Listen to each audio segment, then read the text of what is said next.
It wasn't good enough. And as much as Liverpool fans won't want to hear this from a United fan, I'm going to keep it 100. It was nowhere near good enough. Now, I understand, first off the bat, I understand rotation is needed. I understand you can't play all your best players in every single game. But when you have two right backs available and fit, when you start arguably your best offensive midfield player of the season in Szoboszlai at right back, you're already at a disadvantage. Already. I get there's going to be games where you've got to rest Salah at his age, with the fact you might play nearly 70 games this season. It makes absolute sense that you would do the Frimpong move. Cool. I get it. Isak not starting, I also understand. Maybe Viet started today because he's not going to start the game against Chelsea. So maybe that is the rotation element. But I couldn't understand Szoboszlai. I just didn't get that. Now, for me, is there something in this? Is there something in this which says Arne Slot doesn't trust Bradley and doesn't trust Frimpong in the right back position? That's more of a question than a statement. I'd love to get your answers on that. I'd love to understand it because I just don't get it. I think Conor Bradley's excellent.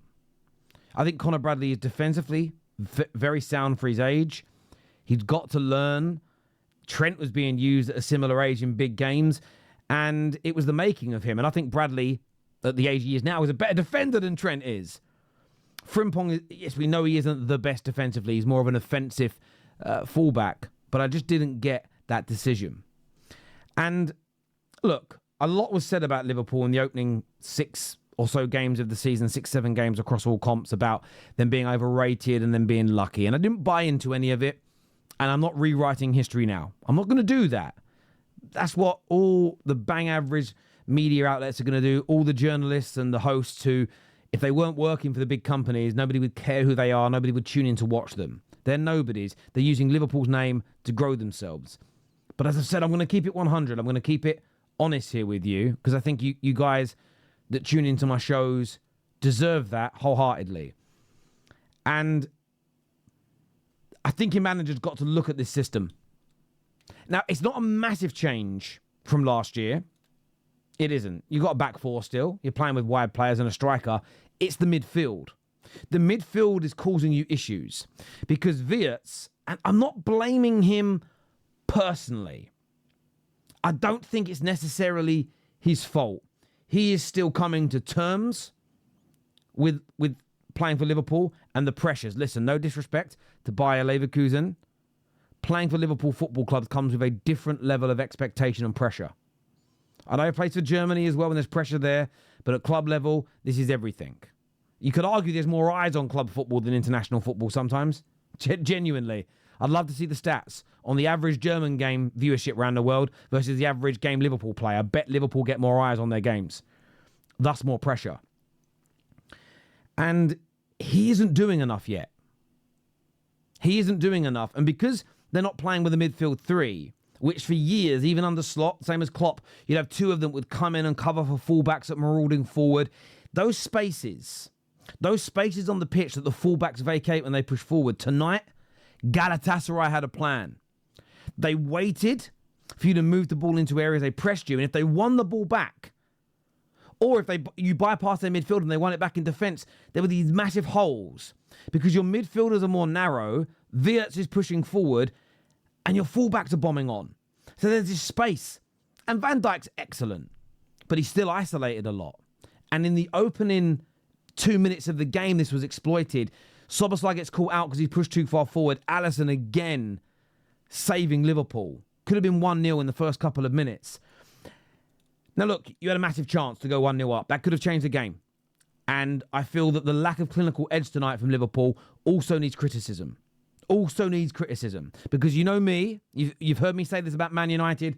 I'm going to keep it 100% when I'm speaking about Liverpool as well. The system that you're currently using is causing some problems. In the last couple of games, it's been exposed, in my opinion, and now more teams are going to jump on this, and there needs to be an adaptation. That being said, You can't blame Arne Slot for Hugo Ekitike being clean through on goal and missing. Gakpo having the chance to control it and shoot. But he decides to do a Michael Venom Page knee. What's he trying to knee the ball in from the edge of the box, Gakpo? Who do you think you are? Kimbo Slice? What are you doing? But they had this shot, and from that, though, they go down the other end and concede a penalty. Now, I think the penalty's soft.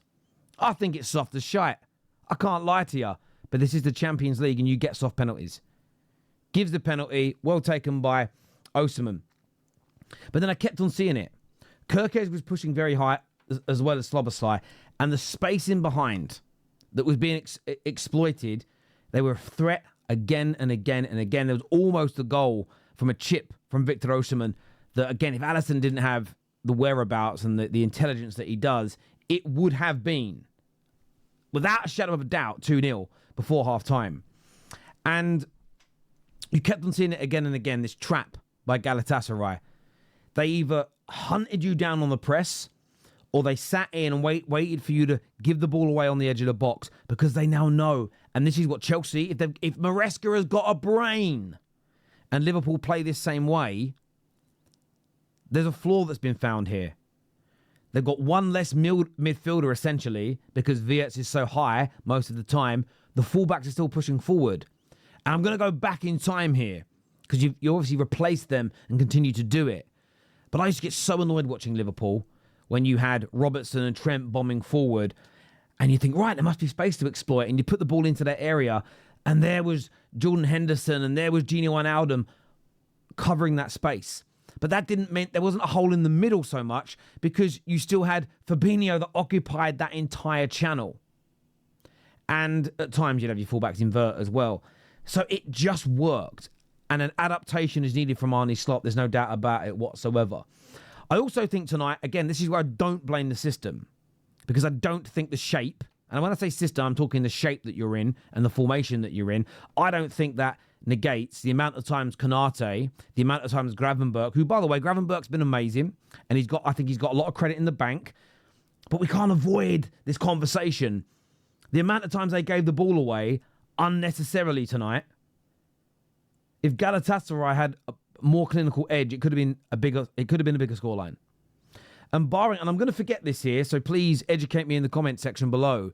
Barring the backheel chance from Hugo Ekitike, and I think Isak did run through on goal, Liverpool didn't create anything. Correct decision to not give a penalty as well. I actually can't believe they gave it. You saw the way the ball flied. There's almost no... If you watch Konate's leg go up, it kind of goes up. His leg goes up. There's no way the ball can go backwards that way at that trajectory unless the defender's got a toe on it. I couldn't believe it was given, to be fair. That's when VAR does its job very, very well. But I felt that once that penalty was taken away, I couldn't see Liverpool getting back into the game. It gave the Galatasaray crowd a new impetus, a new togetherness. The noise was ferocious. Now, look, this isn't about writing Liverpool off. Again, this is where Liverpool fans and their club have got to be strong. Criticise what's going on the pitch. Criticise some individual players. I think you need to criticise some elements of this system. Now, maybe it's going to click. Maybe I am wrong, and you keep playing this way, and over the next 3, 4, 5, 6 games, it's going to click into gear. And I know a lot of money has been spent on Wirtz, and that is why you're playing this way. I get it. But it doesn't shock me that the best I've seen you play this season was when he wasn't in the team. And I'm not doing that basic bitch analysis of Wirtz is the problem, Wirtz is hurt. That's the Man United. That's for Man United fans. That is for a sector of a percentage of Man United fans that I have to deal with, that always find one singular thing. Remove that problem and we're fixed. You have to find a space for Wirtz in the team. You can't invest 100+ million and not.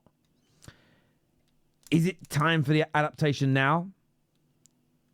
Is it more about fitting him into your system and developing him to play more of an attacking 8 role where he can still be very central, as opposed to putting him in the 10 and vacating all that space in the middle?